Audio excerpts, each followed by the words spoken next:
Okej, ponad 30 stopni w słońcu. Wylądowałem w Tanzanii. Przygoda afrykańska tutaj się rozpoczyna. Lotnisko Kilimandżaro, za mną samolot, którym przyleciałem. Tak wyglądam spakowany.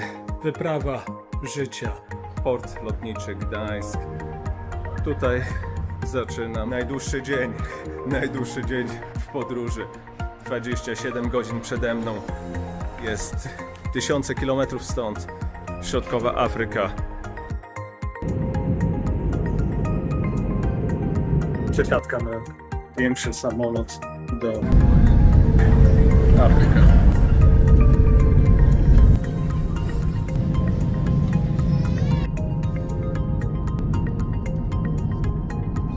Po raz pierwszy właśnie tutaj z samolotu widać, jak fajnie szczyt Kilimandżaro wygląda. Życzyłbym sobie właśnie takiej pogody, jak za tydzień będziemy atakować szczyt. Nie uważam nic. Nic nie uważa, proszę bardzo. Człowiek, który nic nie uważa.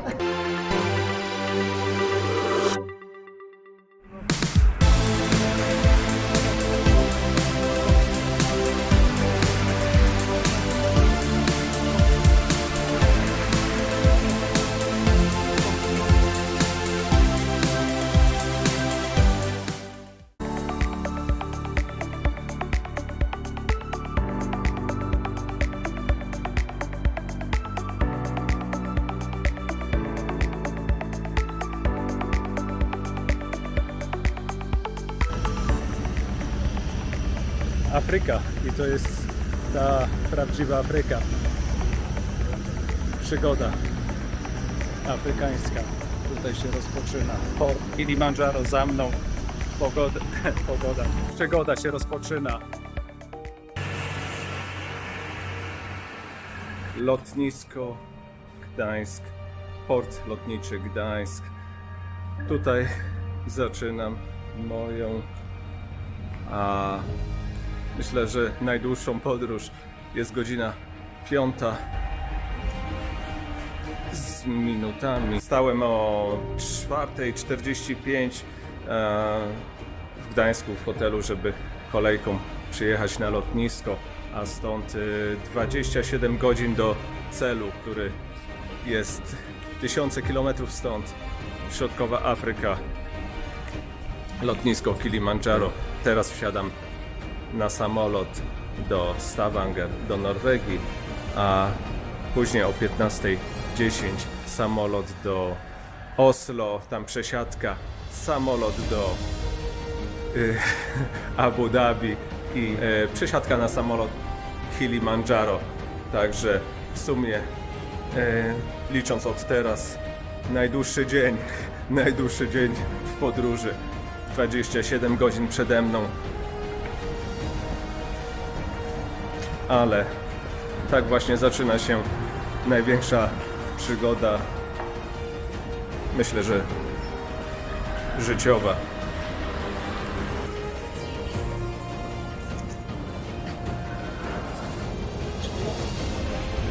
Kontrola bezpieczeństwa. Kolejki nie ma. Myślę, że będzie szybko.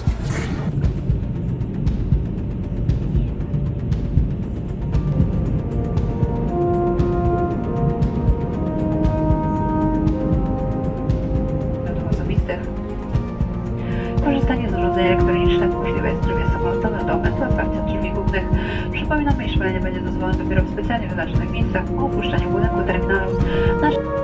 No dobra, tak wyglądam spakowany i wychodzę. Wyprawa życia. Jestem dobrej myśli, także wszystko jak na razie jest dobrze i idę na autobus, lotnisko, z Tomkiem się spotykamy i lecimy do Oslo.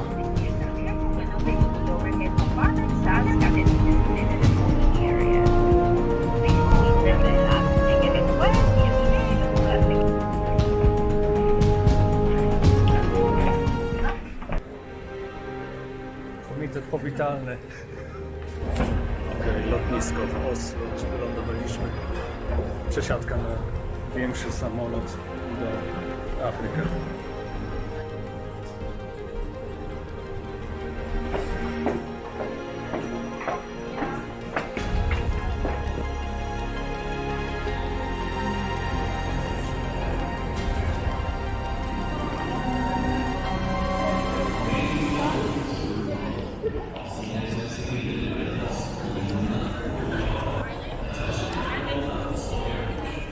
Okej, przy tak zwanym wodopoju uzupełniamy płyny, butelki, które później na taką długą podróż są bardzo przydatne. Tomek na przykład potrzebuje 1,5 litra na 7 godzin lotu. Ja biorę 0,7.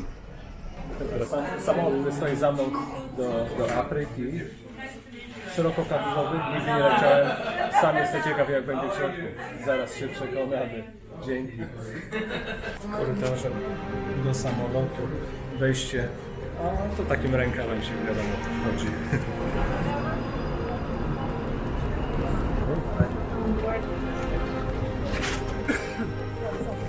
Takim dużym jeszcze nie leciałem, także 3 rzędy, to 3 siedzenia, to jest taki samolot szerokokabinowy i bardzo nowoczesny, także do długich lotów zamierzamy się przespać. Można sobie tu oglądać, bo są telewizorki, są pewnie filmy. Zobaczymy. Przed nami ile? 7 godzin? Nie, no lądowanie będzie w Sztokholmie. Okej. No, ale potem jest chyba 6:45, ale czyli koło chyba, powiedzmy 4 rano na naszym czasie chyba. Tomek się szykuje do długiego lotu. Tak, właśnie ludzie zazdrościli mi, że mam miejsce przy oknie i... Proszę bardzo. Jako jedno z nielicznych jest zaślepione.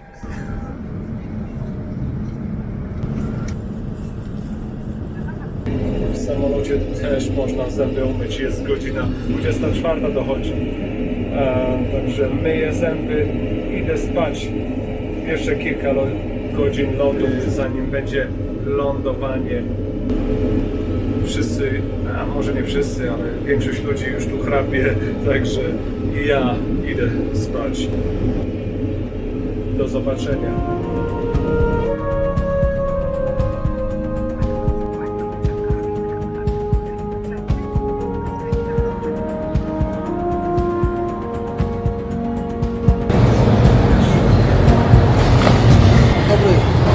A ogólnie tak pytam, czy z paliwością tego lotniska, które jest dużo lepsze od lotniska w Szczecinie chociażby, a jest to Etiopia. Okej, ale jesteśmy w stolicy Etiopii. No tak, to jest Etiopia.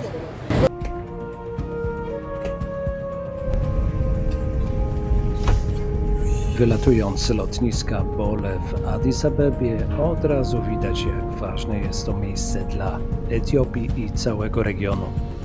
Lotnisko obsługuje około 12 milionów pasażerów rocznie i jest jednym z najważniejszych w Afryce Wschodniej. Po niedawnej modernizacji lotnisko może obsłużyć jeszcze więcej pasażerów i stało się także ważnym centrum cargo. Po ponad godzinie lotu nadchodzi moment ekscytacji. Wreszcie dostrzegamy najwyższy szczyt Afryki i górę należącą do korony ziemi. Po raz pierwszy właśnie tutaj z samolotu widać, jak fajnie szczyt Kilimandżaro wygląda. Życzyłbym sobie właśnie takiej pogody, jak za tydzień będziemy atakować szczyt. Piękna, słoneczna pogoda, szczyty widać nad chmurami.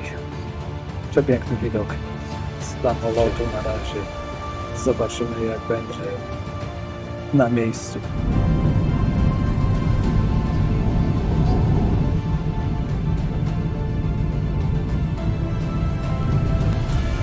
A zbliżając się do lotniska Kilimandżaro, przez okno widzimy inną, niezwykłą górę, Mont Meru. To imponujący wulkan, który wznosi się na ponad 4500 metrów nad poziom morza, co czyni go drugą najwyższą górą w Tanzanii, zaraz po Kilimandżaro. Znajduje się w północno-wschodniej Tanzanii, blisko Parku Narodowego Arusha i granicy z Kenią.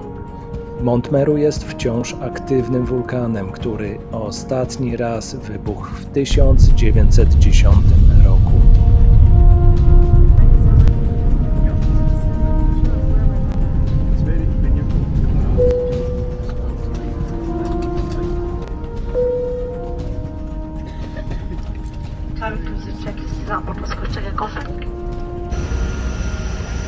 Okej, ponad 30 stopni w słońcu. Wylądowałem w Tanzanii, lotnisko Kilimandżaro, za mną samolot, którym przylecieliśmy grupą. Zaraz wszystko się wyjaśni, bo spotykamy się z całą grupą właśnie tutaj na lotnisku. Transport do miasta, do hotelu Moshi.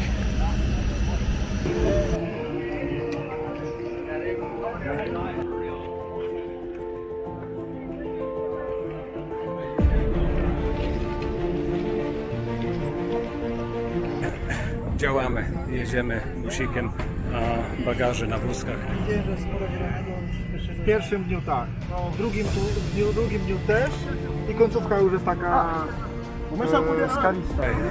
Transport mamy zapewniony, ten busik, co jest za mną, jedziemy do miasta Moshi, w którym mamy hotelik, rozpakowujemy się, cała grupa za mną, jak widać gotowa i zwarta, w bardzo dobrych nastrojach.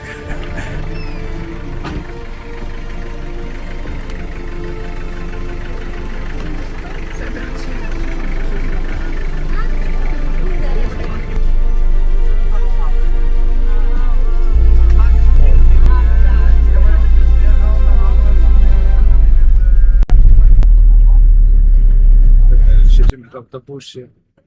Nie jest to cała grupa. Ale będzie nas łapał na szlaku? A tak. Zwarci i gotowi. Jedziemy. Z lotniska Kilimandżaro do miasta Moshi mamy do pokonania odległość około 40 km. Taka trasa zajmuje mniej więcej godzinę, w zależności od warunków na drodze. Lotnisko Kilimandżaro znajduje się w północnej Tanzanii pomiędzy Moshi a Aruszą. To ważny punkt dla turystów, którzy planują zdobywać Kilimandżaro albo po prostu odwiedzić okoliczne parki narodowe. Droga do Moshi prowadzi przez zielone tereny z widokiem na plantacje i niewielkie wioski. A samo Moshi to miasto liczące około 200 000 mieszkańców. Położone u stóp Kilimandżaro jest znane jako bardzo dobra baza wypadowa na górę, ale też centrum rolnicze. W okolicach Moshi uprawia się przede wszystkim kawę i banany. Kawa, zwłaszcza arabika z tych regionów, to jeden z głównych produktów eksportowych Tanzanii. Nasz kierowca wyciągnął tak portfel tu za ciężarówką i poszedł tam do policjanta. Z tego co widzę, handel przydrożny kwitnie tutaj na dobre. Niemniej jednak Tanzania zaliczana jest do krajów o niskim dochodzie według klasyfikacji Banku Światowego. No i dojechaliśmy do naszego hotelu. Pozostaje tylko się rozpakować. Okej, jesteśmy na miejscu. Hotel. Zobaczymy jakie warunki. Tutaj też spotykamy się z pozostałymi 3 uczestnikami naszej wyprawy i omawiamy oczywiście trekking na kolejne dni.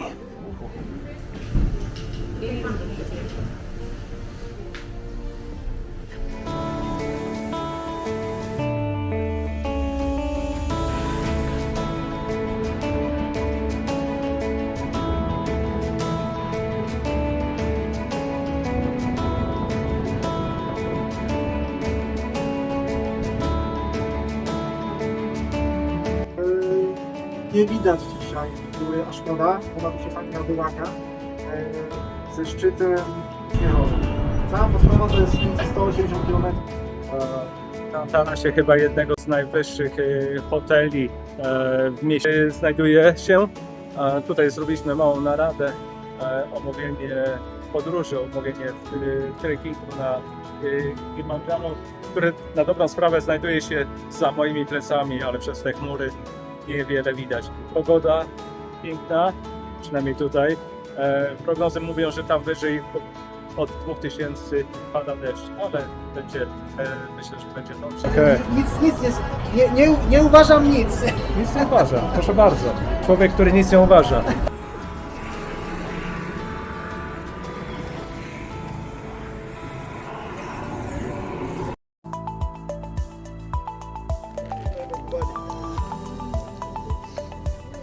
It's all right with you? You are strong. Sami zresztą, zobaczcie. Się rozpoczyna przygoda Kilimandżaro, projekt Kilimandżaro. W drodze, wiadomo, na szczyt Afryki. Chyba 11 km akurat my będziemy do następnego punktu robić.